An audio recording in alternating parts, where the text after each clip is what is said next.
We are very excited to see you here. Thanks for coming. And today we will have a nice both learning event and also our first discussion and meeting.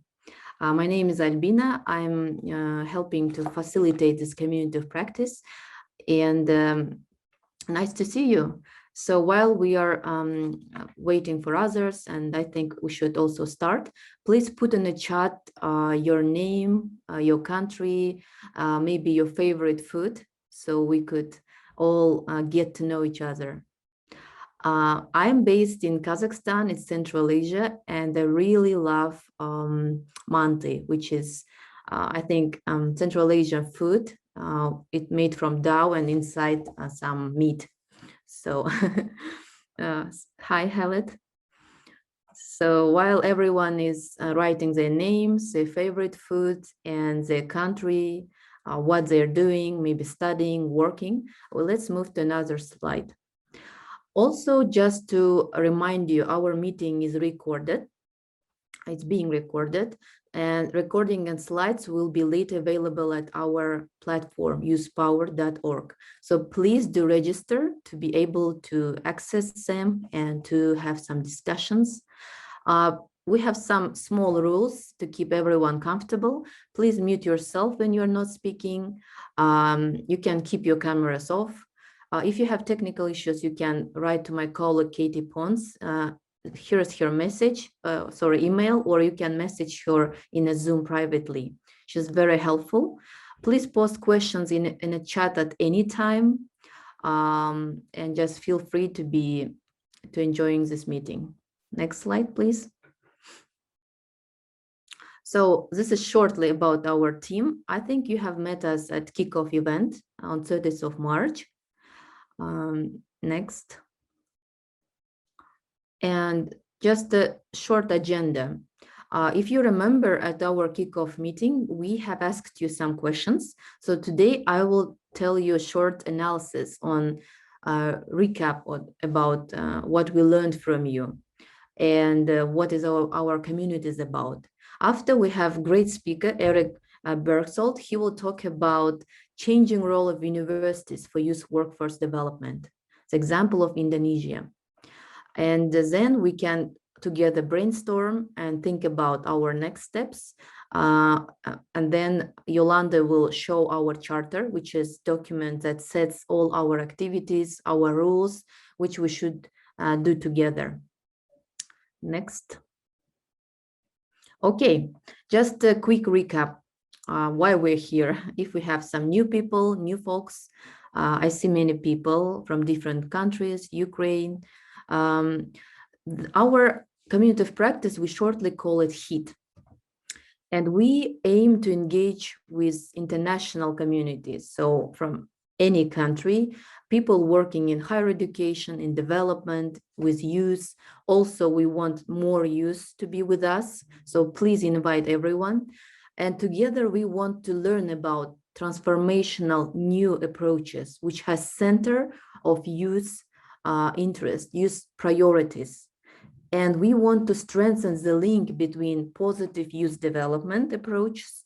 If you don't know this approach, you will have a chance to learn. Next month, we will have more presentation about this and how to strengthen this link between PYD and higher education programming, how to make it effective, sustainable, and really serving the needs of the beneficiaries. We have this group link. I think everyone knows. Please do register there so you can receive. Thanks, Katie. Katie put in a chat the link. So you just click it and register. And what does it give you? You can be informed on our events. You can access our charter, any document, any toolkits that we will design together. Next slide, please. So what we have learned from you. I divided it in like 3 slides based on questions. We had around 240 registered participants on our event in March, which was very exciting and for us. And we had people, when we looked at data from where these people come, usually we have colleagues from USAID, we have colleagues from implementing partners. I was terrified to see a lot of youth registered, to see people working in research, in academia, and people engaging with different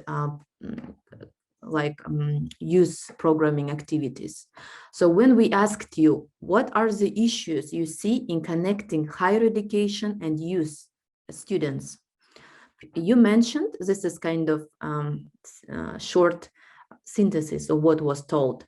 First thing was highly rated as employment, relevance of education to labor market needs, how to make education kind of relevant and aligned to the real labor market needs, internship, mentorship that would help to do this.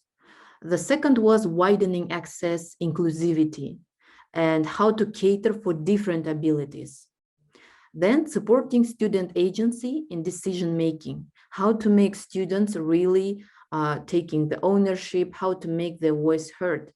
Because as a student, in my case, as I told before, in many situations, I didn't feel sometimes I'm heard, what my priorities, or seeing how centralized teaching curriculum is adapted or flexible to kind of represent this changing needs of students. And talking about employment, from my country, I see a lot of my relatives, friends who cannot find jobs. And I was wondering, what's the problem? Is it education quality, or is it no lack of skilled jobs in economy? So a lot of questions. That's why I'm here. And the last, changing existing teaching approaches. Many people mentioned that current teaching and learning pedagogy and curriculum, they're not as I said, kind of transformative or innovative. They need to be changed.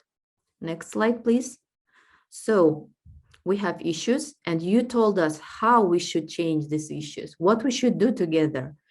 First, you were telling, let's do partnership with employers.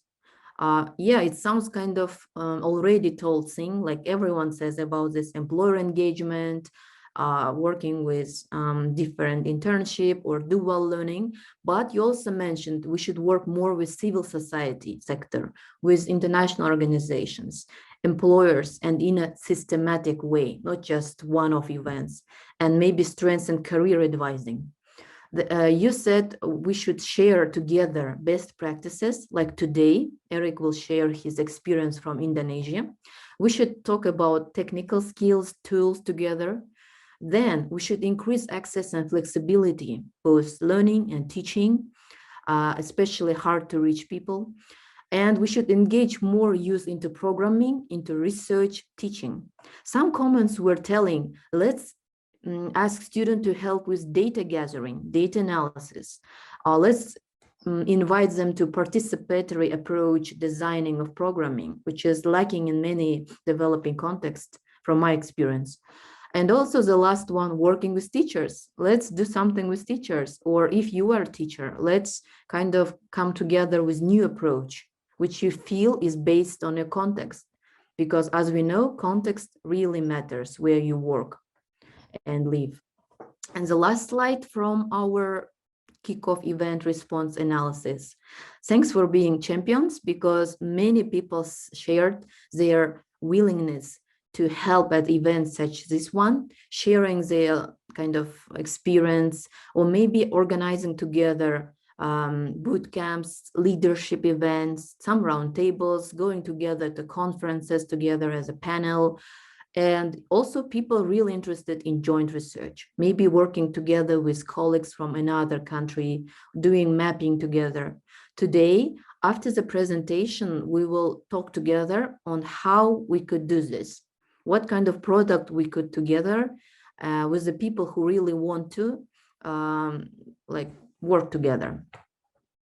Next slide, please. So up to now, thanks for your comments in the chat. It's really interesting. Any questions you got, maybe you can raise your hand. And meanwhile, or you can put in the chat. And meanwhile, I want to introduce our speaker. Thanks. I'm so grateful for Eric for being proactive and really offering to share his experience, because we don't have such many people, I mean, usually who are so willing to share, while sharing is caring, isn't it?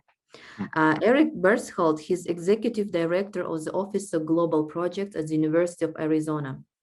This office works with faculty and students at the university who are interested in doing international research and development.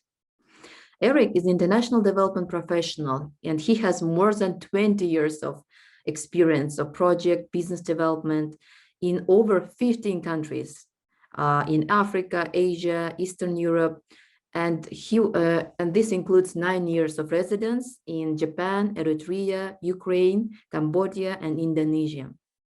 And while he was working as chief of party for the USAID-funded Inclusive Workforce Development Project in Indonesia, he helped to sign MOUs with more than 10 universities to develop a new and innovative student service program that was focused on entrepreneurship. And today, his presentation is a great first step for us in this COP to build much needed bridges between higher education and workforce development. Eric, on to you. Thank you, and welcome everyone. Great to see all these names and people from all around the world. I didn't see anybody from Indonesia, but if you're there, great to hear from you. And Indonesia is where I recently resided and came from, so it's near and dear to my heart. It's a wonderful country, and I hope everyone gets a chance to visit. Let me just go ahead and share my slides, and let's get started. Okay, that's the beginning. Okay, so I'm talking about the changing role of universities in workforce development in Indonesia.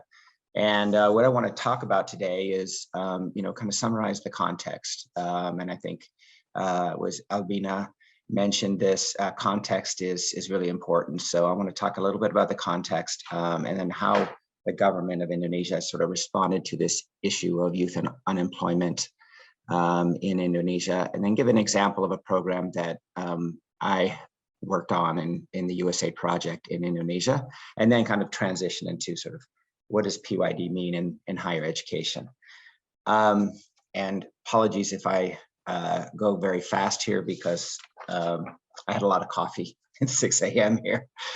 All right, so what is workforce? The context is, and this is kind of relevant for Indonesia, and I think it's also globally relevant, but I wanted to sort of set the stage. And what the stage is really, and I think everybody's well aware of this, is a rising number of youth, which is called a youth bulge, so higher population of youth in many countries, and a rising unemployment. So what you have is a lot of young people out of work. And there's questions in Indonesia, particularly about whether those young people could be radicalized. For example, that's one sort of side effect or issue, in addition to the productivity issues, the economic impact, the social safety net, and a lot of other things like that. So the young people are looking for jobs. And what's interesting is they're looking for jobs, and then employers are saying, well, we can't find qualified young people. They don't have the skill sets that we need. And a lot of them more recently have said, it's not the hard skills that we need. Because we can train them in the hard skills that they need for the jobs that we have. It's the soft skills, it's the leadership, it's the communication, it's the teamwork skills that they lack when they come to us. And that's an issue, and that's sometimes called the so-called skills gap. So the question then is where do you invest to train and educate young people for the workforce? In Indonesia, at least, the technical vocation educational training, TEVET, institutions are not really producing a high number of employable graduates. So, they have outdated equipment, the curriculum is not matched to industry needs, and they've always focused on hard skills, not soft skills. So the TEVETs aren't necessarily producing the kind of employable graduates that the that the government wants to see.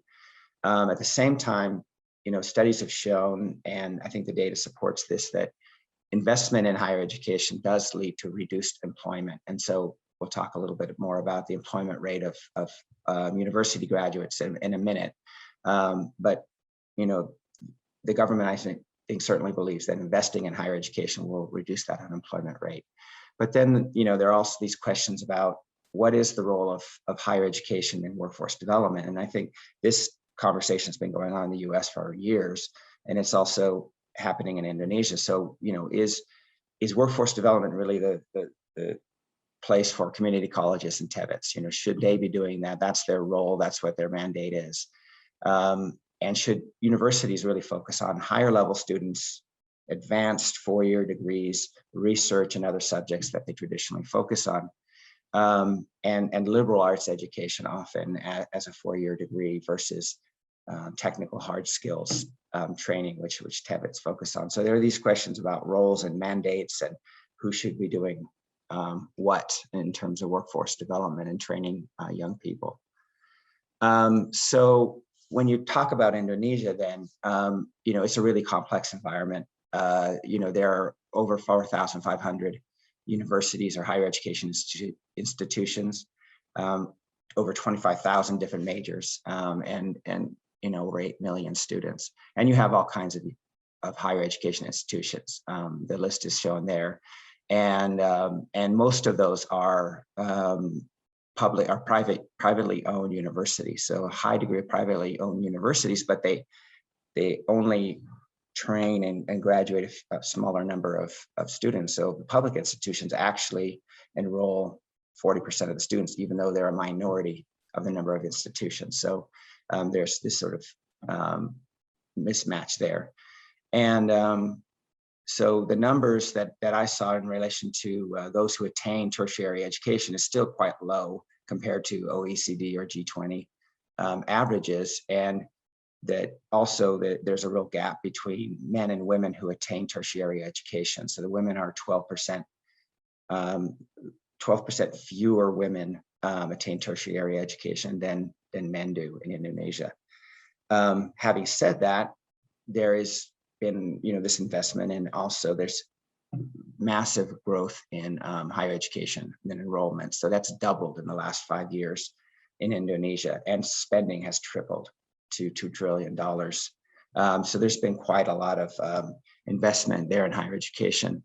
Higher education institutions still, however, remain quite old-fashioned and slow to change. They're big bureaucracies, and so adapting to these changes has been also a challenge that we see in higher education. So that kind of sets the stage for the next thing, which is what is the employment situation in Indonesia? What is the problem that we're talking about? So first of all, there's half the population is under 30, so the median age is 30, and so it's a really young population, and graduates, university graduates, make about 10% of that workforce overall. So that's quite a lot of people. So the Indonesian unemployment rate overall is for young people is quite high. It's averaged about 50% over the last few years, and it's been as high as 17% in 2020. For the total population, it's been about 5%, and then the last year it's been almost 10%. And of course, that's COVID related, and that's been a huge impact in Indonesia, as I think all of you probably are aware. And then of the sort of higher education institution sectors, or education in general, secondary vocational high schools have the highest rate of unemployment. Tertiary graduates, our employment rate is about 85%, and 90% for young men. So that's quite high, and similar to a lot of OECD countries. And what's interesting about that too is that the gender gap for employment actually decreases as you go up in education, master's, PhD level. More and more women are graduating and getting jobs with those higher degrees. So that's, I think, an important indicator.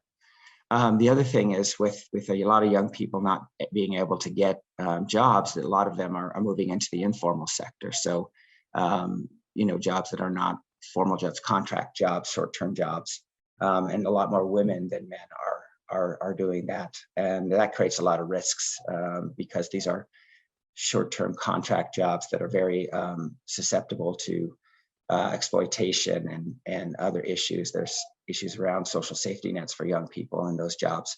And a good example of that is Gojek, which is the ride-hailing app. And if you've been in Indonesia, you see there's millions of motorcycles and lots of these Gojek or Grab type of things, and they do everything. You can order pizza, you can order a massage, whatever you want. Somebody will come to your house with a motorcycle and deliver it to you. So it's exploded in Indonesia, and it's all internet-based ride-hailing stuff. So a lot of young people are in that kind of job, and a lot of them have lost their income or lost their jobs due to COVID as a result, because people aren't able to access those services. All right, moving on quickly, because I think I'm taking a lot of time here, but I wanted to talk a little bit about the government of Indonesia and how they're responding to this, because, of course, this has been a problem for a number of years, and it goes back prior to 2012. But I think a landmark was this higher education law, which attempted to give, and it did give greater autonomy to Indonesian universities to manage their resources and to develop their own curriculum and address this issue, because they're really slow. They don't change quickly. But then the thing was, the law is too restrictive, and it doesn't give higher education institutions the flexibility that they need. So going forward a little bit to 2019, and more recent times, the previous Minister of Research, Technology, and Higher Education talked about how higher education needs to produce competent graduates in line with industry demand. So that industry demand part is important, because that was seen as, well, this is the problem. Higher education institutions are over here doing all this education, but it's not linked up with a private sector demand. These young people are graduating, and the employers are saying they're not ready for the workforce. And this is reflected also in the National Medium-Term Development Plan. Again, higher education needs to play a bigger role in preparing young people for employment. And more recently, in President Jokowi's recent term, he made human capital development one of the top priorities there. And he actually appointed Nadiem Makarim, who was the founder of Gojek, the ride-hailing app, as the Minister of Education and Culture, which was an interesting appointment, because Nadiem doesn't have an education background. He doesn't come up from bureaucracy. He's a founder of this, decacorn, huge ride-hailing program. And the idea is he's somebody that understands industry, innovation, and technology. And those are all three things that the government of Indonesia wants to promote in the educational system. And I won't get into it now, but he started a program called Campus Merdeka, or Freedom Campus, again, in an attempt to give universities more control and more autonomy to develop innovative programs and opportunities for young people to learn and develop. So I want to talk a little bit, and sorry for all the words on this page. I know that you look at that, your eyes pop out. But there's a lot to say about this. And this is a really interesting program, which is the Community Student Service Program, or Kuliah Kerja Nyata, or KKN, which is not to be confused with KKN, which also means korupsi in Indonesia. But KKN is the Community Service Program. And most universities are required most university students are required to do community service often after their third year. And it's kind of a program that links, it has some classroom-based training that's linked to community service and a kind of service learning component. So the way it works is that groups of 10 to 20 students are put together, and oftentimes they're cross-discipline. So they're from different areas, and they're working with a faculty member and local leaders in that community to identify, and they're given tools and resources to identify what are the needs there, and what kind of program, what are they going to do in their community service to improve that community. And that has a broad range of sort of themes. It can be anything from cleaning up the marketplace. There's one on cleaning up one of the most polluted rivers, the Harum River in Indonesia. And the one that the USAID Mitra Kunci project, this inclusive workforce development project that I was chief of party on, developed was an entrepreneurship themed community service program. So the idea was we're trying to prepare young people for employment. And one of the ways you do that is there's formal employment, and then there's self-employment, entrepreneurship. So how can we promote the ideas of entrepreneurship, both in the classroom, but also practically through work experience or service learning in the community? So using this sort of program that's already developed and funded by the government of Indonesia, we worked with university professors to develop the program in close consultation with the Ministry of Research, Technology, and Higher Education. So in the first year of the program, after completing some training and 10 universities completed that program, and over 12,000 youth completed that program in over 1,000 villages in Indonesia. And to date, actually, over 35,000 students have completed that program. And that's, with a modest investment in the development of training materials and other things to support a program. But the universities have the budget, and they have the resources and systems to run the program. So we kind of train them up, and then they all go off and do their own program. And some of them have developed their own sort of models for that. So the University of Pajajaran Unpad, which is a real leader in this space, decided that,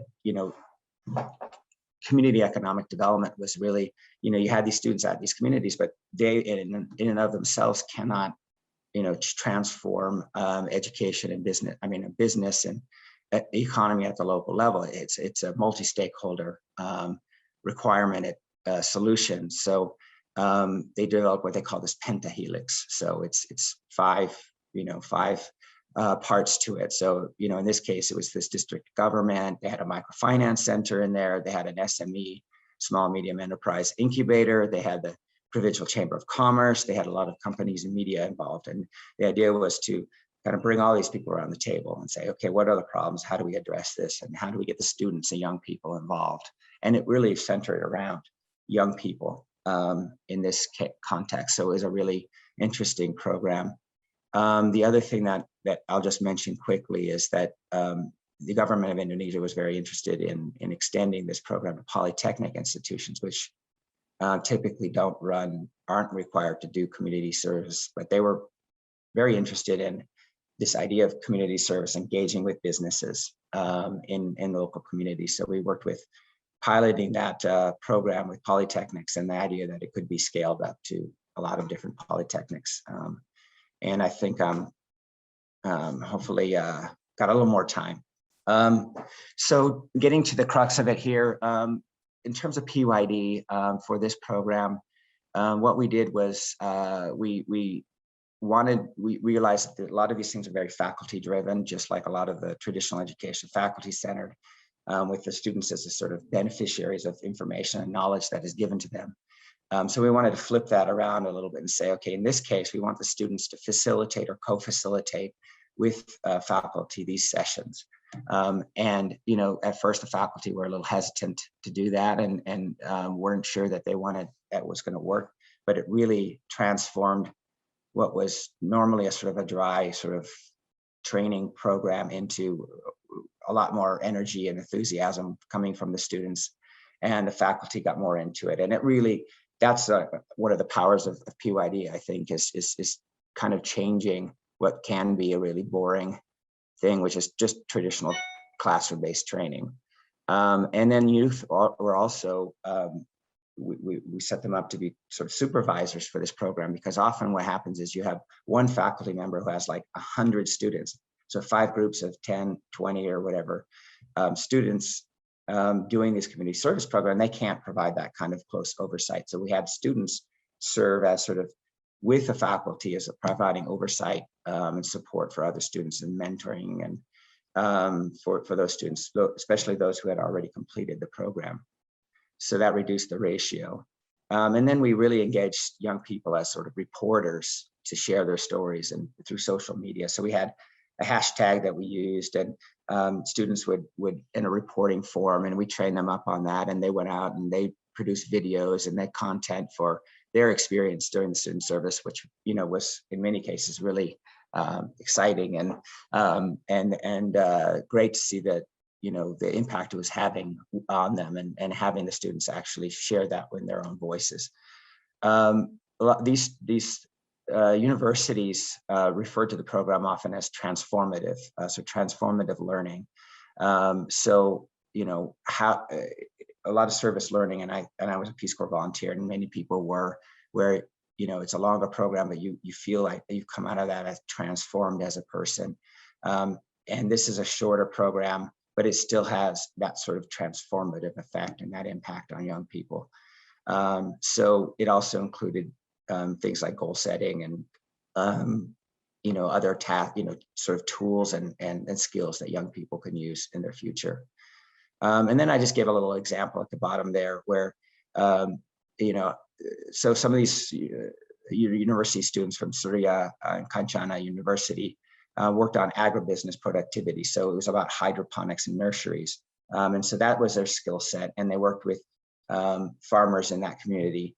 And so, for example, they had invested about $700 equivalent in installation, so infrastructure and seeds, and then they were able to generate a profit in the end of about $3,500 based on the use of that equipment and their expertise in the community. So that's an example of the impact that young people can have bringing that skill set and resources to the local community. And then this is really my last slide, and then we can get into a few pictures and some questions and answers. So I guess the question is, often asked is, what is PYD? And when we ask these universities, and we would say, do you know what PYD is? Nobody knew what PYD is. What is positive youth development? And none, really very few Indonesians understand what that term is. But when you start talking about what does PYD do, what does it achieve? Most of these universities will say, yeah, we do that. We do PYD. So in terms of this program, you have these sort of four, if you look at the PYD framework: assets, agencies, contribution, and enabling environment.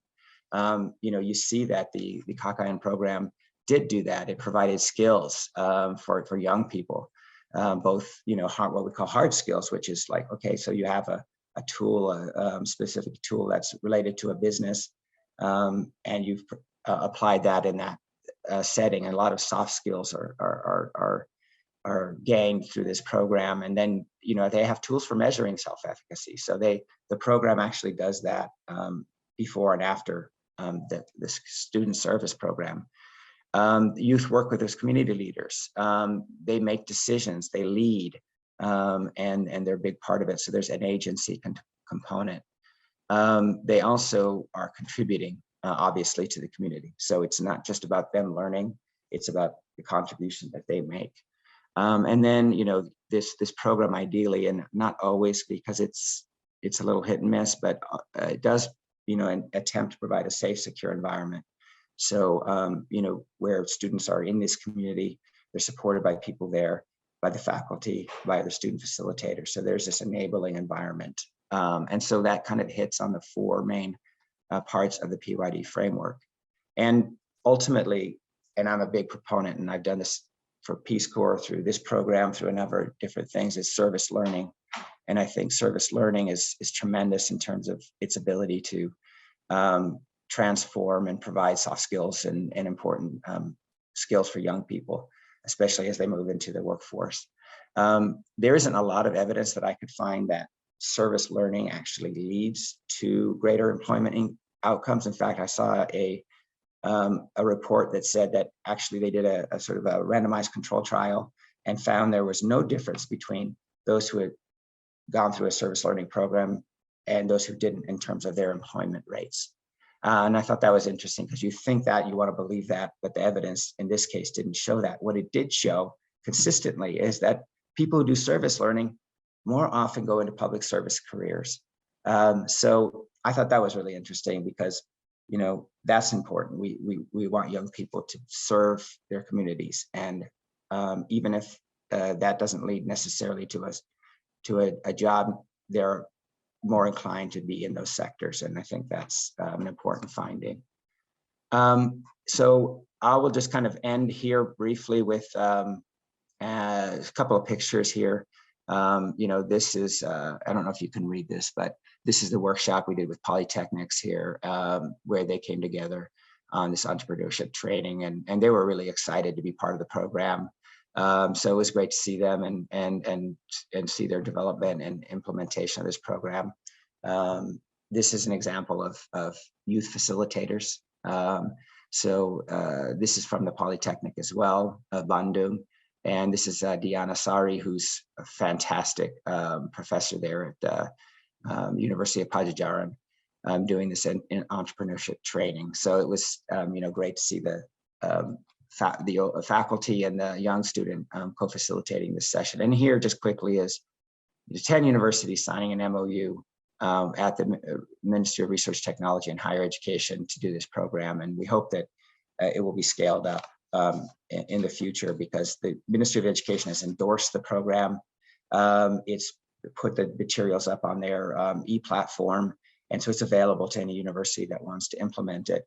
And what's exciting about that is once you have that in place, the government supports it, the government funds it, and so any university that wants to implement it can. And so it has scaling potential. And I'll stop there because I think I'm over time.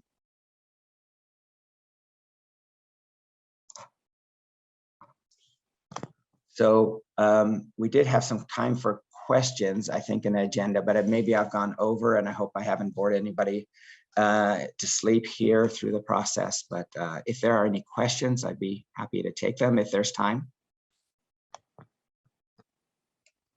Yeah, it's fine. Thank you so much. We have, I think, some questions in a chat, which I could quickly ask you. And because later we wanted people to join breakout rooms and to discuss more kind of personally, to meet each other. So first question I saw from Faisal.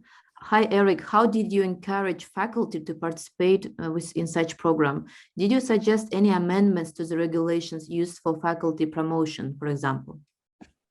That's a really good question. To address the second part, I wasn't aware of any changes to the promotion. I think that would be an interesting thing to look at, is what is, oftentimes in universities, the promotion and the tenure process is not linked to issues like employment rates of graduates or, international work, at least in the US and things. So it's more focused on the core competencies of the faculty and teaching and research. So it would be interesting to look at that and see if that would lead to more participation. The faculty themselves actually were really interested in developing this program. We had a lot of interest from universities to develop it and to implement it. And I was really surprised also to see, I may give a couple of examples of how universities adapted the program, but it was taken and adapted in a lot of interesting different ways. That was really great to see. And so they owned it. And they ran with it in a way, and we didn't have to fund that. They had their own funding for it. Great. I think it's related to Lisa's comments. She says that formalizing service learning as a part of higher education strategy is something we could explore further. Uzma asks tells that in Afghanistan, they're planning to engage students in related project, which is connected data collection activities as a short-term interns. Did your university try this in Indonesia or your project? If yes, what are some lessons learned? We didn't engage directly in data gathering, to some extent, I would say, because there was a business canvas model that we used, which put students in the community and assessing needs of businesses. So so there was some data gathering and through that tool. It wasn't like it was a survey specifically. But I think there's a lot of interest, potential for university students or young people in general to do research. And I think there are some examples out there that you can find that are really good. And I think that's a great way to engage young people in any kind of work, productive work.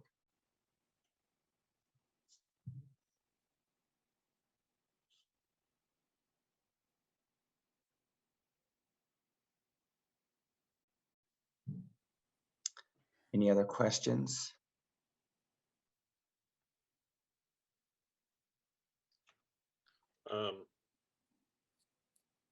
Can you hear me? Yeah. Hey, Eric, good to hear from you.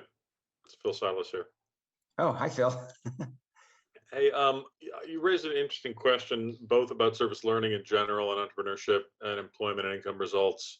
This RCT that you brought up, somebody else has asked if you can share a link to that. I'm curious, this is something that I've kind of run into a lot over the years, and I think it's especially difficult in a donor environment. But do you have any thoughts on how to measure much longer term effects on career performance, or have you seen anything?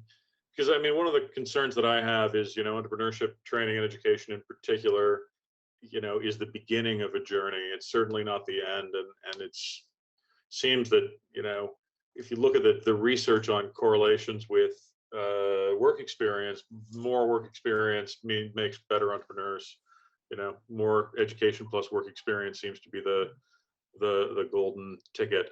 So you may get impacts over the much longer term after people come out of school, get some job experience, and then draw on this training or inspiration. I'm just curious if you've bumped into anything that speaks well to this, because I think it's a compelling need in higher education entrepreneurship right now. Yeah, that's been a gap. I think in across the international development world is evaluation of programs, especially long-term impacts, because these projects are short-term in duration, 5 years, and so we don't typically see change in that period of time, significant change. So we're on around to measure it really, and so it really kind of depends, I think, on other actors, government, civil society to go ahead and do that. But I looked around. I didn't do an extensive search, but I did look for evaluations of this issue, because I really wanted to think. I really focused on what does the evidence say for the efficacy of these programs. Do these training programs actually lead to greater employability or employment ultimately? And there isn't a lot of evidence out there. So there's a couple of RCTs that I've seen, and I will share a link in my presentation as well. I think, in a follow-up to this message, I have to dig it out, so I don't have it right at hand. Sure. But yeah, I would welcome. I hope others have maybe can share some of their if they have evidence or examples of that kind of thing. I would love to hear that too.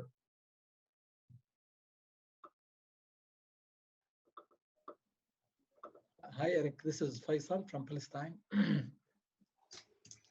So I have a question about the other side of the game, which are the organizations who could be part of the service learning, like private sector or public sector organizations. How did you find this to be? I mean, and what kind of mechanism did you use to encourage them to participate? And if you look at third world countries in general, you can see that 99% of private sector organizations are micro and small, family owned. So how it's not easy to get them indulged in such projects, I would say.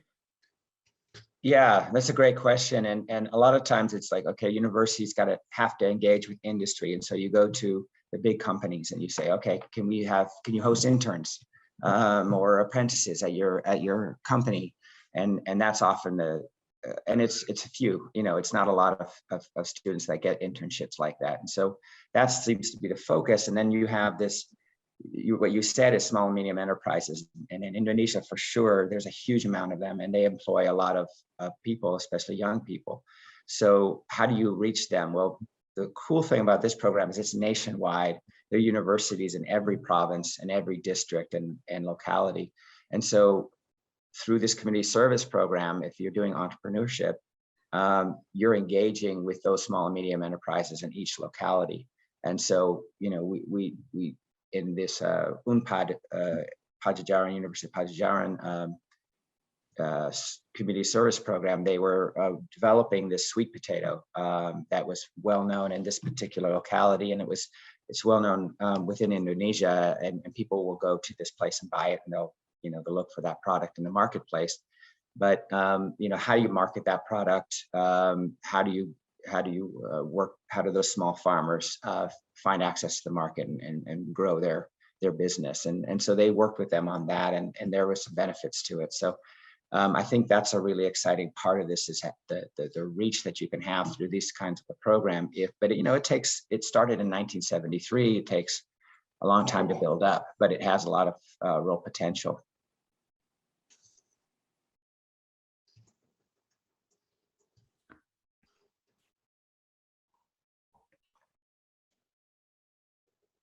I hope that addressed your question. Thank you so much.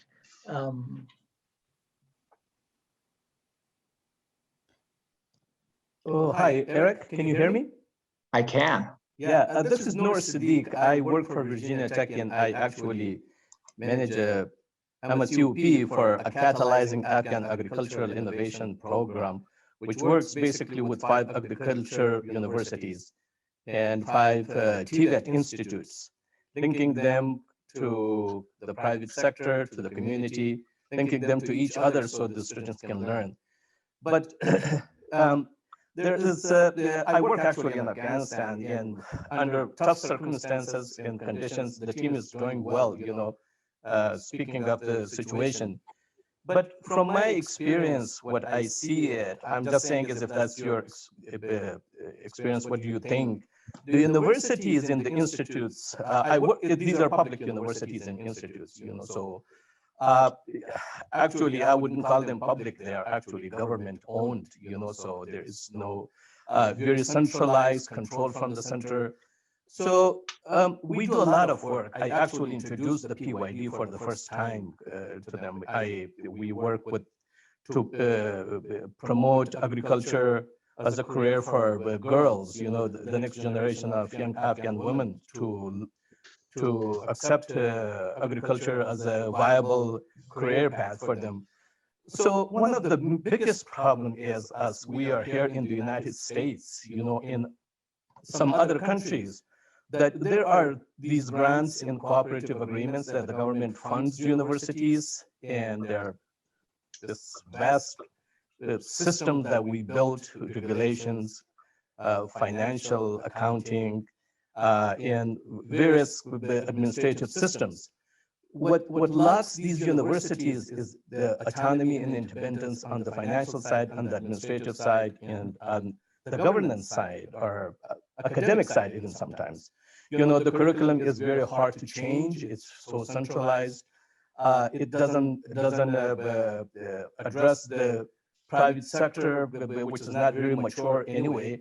The private sector's needs, the labor market needs to train the students based on the needs of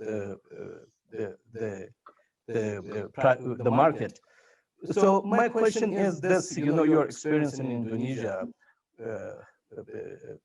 and I did visit a lot of Southeast Asian countries and met with a lot of people as well. You know, so majority of these countries has this problem. I was just saying is in Indonesia. What is the situation of the public universities? Are these TVET institutes? You know, how do they operate? A good governance, good systems in place is to fund themselves. You know, not how independence. Just like this is a huge problem. This is the other side. The academic side might be good to go. They might do a lot of things. They learn a lot of things. The research might be good. But I just don't know how is that other side, the governance, the administration, the finances. Thank you. Thank you. That's a great question as well. Excuse me. Sorry, Eric. Yeah. Sorry for chipping in. I'm just aware of time, so this will be our last question because we have some activities to do together. Sorry. Okay. No problem. I'll try to be short. Yeah, I think that's a huge problem everywhere in Indonesia as well. And you know, there have been a lot of efforts to strengthen that kind of administration. I mentioned this campus Merdeka, or this Freedom Campus, and this higher education law in 2012, which attempts to provide more autonomy to universities and really give them an opportunity to go off script in a way, like develop a program that doesn't necessarily, I mean, changing the curriculum does require approval and there's a process for it, but they could develop other programs, short courses, other things that can meet industry needs and get young people into the workforce. So that was an attempt to do that. And I think the universities are trying to respond to that, but the management capacity is somewhat limited, and the resources for a lot of these universities are limited. And so that is an issue that is being addressed through investments, but it takes time, I think, is ultimately the challenge. I don't have a silver bullet for you, unfortunately. Thank you. Absolutely. Thank you. Yeah, but we are here to find it, aren't we? Yep. Thank you. We are trying. Yeah, and thank you so much. And now, please, there will be a link in the chat, Padlet. Let's click on it together. And I have 2 quick questions for you. We will do it in a live regime, so it will be fun. Please do let us know what next topics you are interested, so we could organize great events for you, and which products you would like to do with us together. So you see my questions here. And now if you post it, we can see together quick kind of responses. We have just 2 minutes for this. So because the time is running and I don't want to keep people. And after that, Yolanda will step in and share one interesting information with you. Oh, thank you. So people are already posting. We will save all responses, which comes in 2 minutes.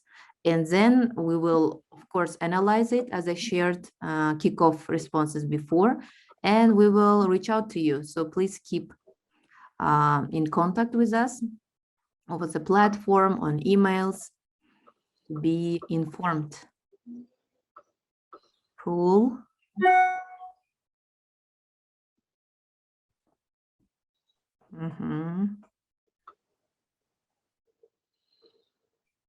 So you see, Eric, your topic is again industry-university partnership.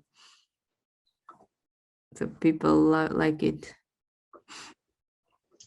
TVET's coming. Use and decision-making, digital divide. I think this is a great one. So we have 1 more minute.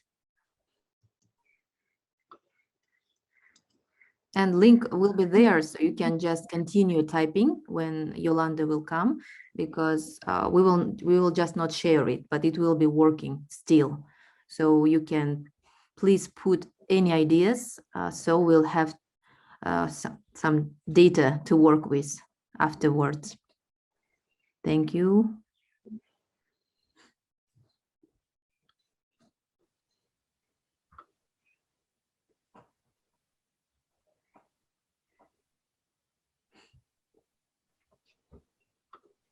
Thank you, Ed.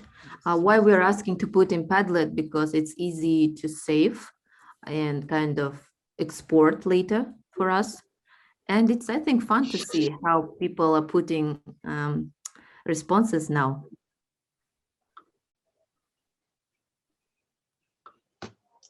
From all over the world, as based on our chat. We have people liking falafel, we have pasta people, many. We have Karma also likes Monty, like me. So we have everyone here. That's awesome. Yolanda? Okay. Yes. Please. Thank you, Albina.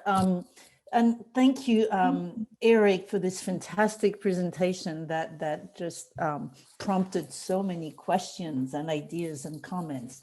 Very grateful to you and to you all participants.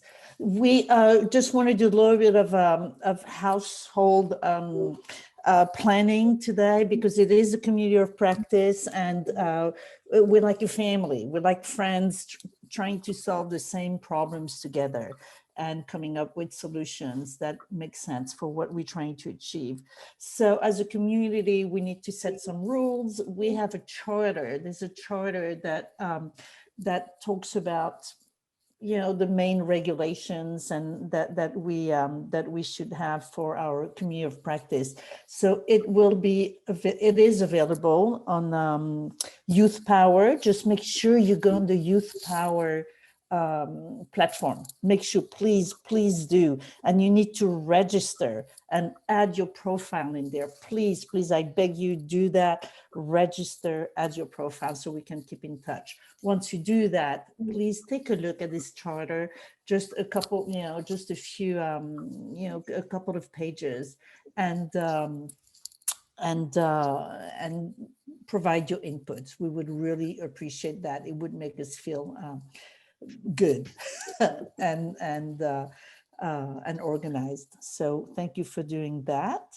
We will meet again on June 3rd, 2021. So in a month, we'll keep doing this the first Thursday of every month, and we will be in touch through the youthpower.org platform. So please send ideas, send contacts. One other thing we're trying to do is have more universities from the Global South attend this community of practice.